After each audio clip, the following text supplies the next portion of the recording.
Protests against Elon Musk's purge of U.S. government swarm Tesla showrooms.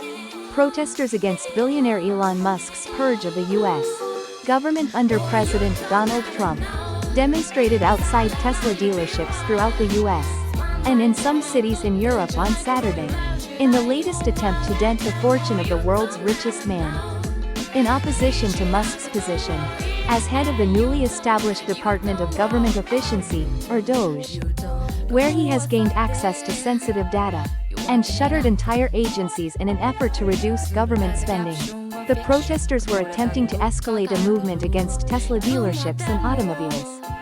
The biggest portion of Musk's estimated $340 billion fortune consists of his stock in the electric vehicle company, which continues to run while also working alongside Trump. After earlier demonstrations that were somewhat sporadic, Saturday marked the first attempt to surround all 277 of the automaker's showrooms and service centers in the U.S., in hopes of deepening a recent decline in the company's sales. By early afternoon, crowds ranging from a few dozen to hundreds of protesters had flocked to Tesla locations in New Jersey, Massachusetts, Connecticut, New York, Maryland, Minnesota, and the automaker's home state of Texas. Pictures posted on social media showed protesters brandishing signs such as "Honk if you hate Elon" and "Fight the billionaire broligarchy." As the day progressed, the protests cascaded around the country outside Tesla locations in major cities such as Washington, Chicago, Indianapolis, Cincinnati, and Seattle, as well as towns in Virginia, Pennsylvania, and Colorado. Smaller groups of counter-protesters also showed up at some sites. "Hey, hey, ho, ho, Elon Musk has got to go."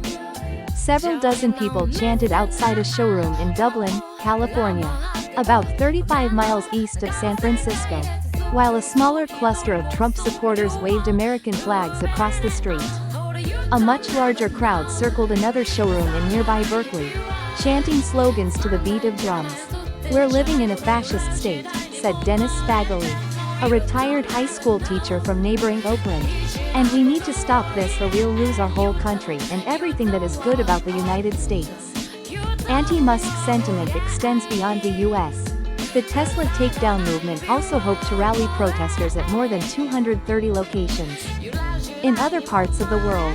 The anti-Muslim sentiment was similar, despite the smaller turnout in Europe. About 24 people held signs lambasting the billionaire outside a dealership in London, as passing cars and trucks tooted horns in support. One sign displayed depicted Musk next to an image of Adolf Hitler, making the Nazi salute a gesture that Musk has been accused of reprising shortly after Trump's January 20 inauguration. A person in a Tyrannosaurus Rex costume held another sign with a picture of Musk's straight arm gesture that said, "You thought the Nazis were extinct. Don't buy a swastika. We just want to get loud, make noise, make people aware of the problems that we're facing," said Cam Whitten, an American who showed up at the London protest.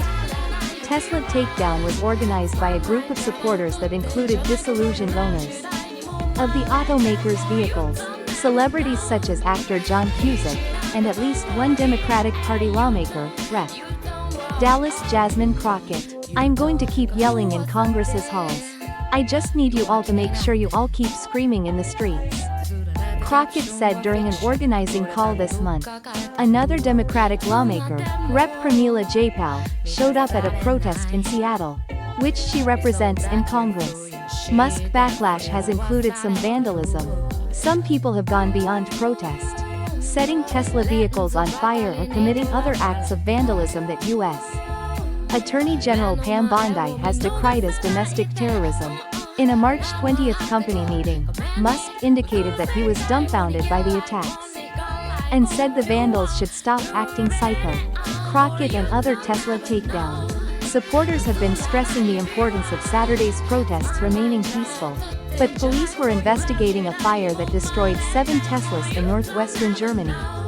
In the early morning, it was not immediately clear if the blaze, which was extinguished by firefighters, was related to the protests.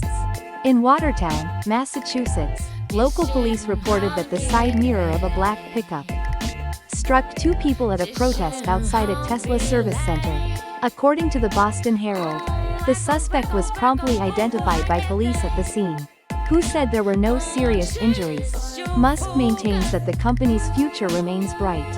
A growing number of consumers who bought Tesla vehicles before Musk took over DOGE have been looking to sell or trade them in, while others have slapped on bumper stickers seeking to distance themselves from him. But Musk did not appear concerned about an extended slump in new sales in the March meeting, during which he reassured the workers that the company's Model Y would remain the best-selling car on Earth again this year. He also predicted that Tesla will have sold more than 10 million cars worldwide by next year, up from about 7 million currently. There are times when there are rocky moments, where there is stormy weather. But what I am here to tell you is that the future is incredibly bright and exciting, Musk said. After Trump was elected last November, investors initially saw Musk's alliance with the president as a positive development for Tesla and its long-running efforts to launch a network of self-driving cars. That optimism helped lift Tesla's stock by 70% between the election and Trump's January 20th inauguration, creating an additional $560 billion in shareholder wealth. But virtually all those gains have evaporated amid investor worries about the backlash. Lagging sales in the US, Europe and China, and Musk spending time overseeing DOGE. This continues to be a moment of truth for Musk to navigate this brand tornado crisis moment and get onto the other side of this dark chapter for Tesla.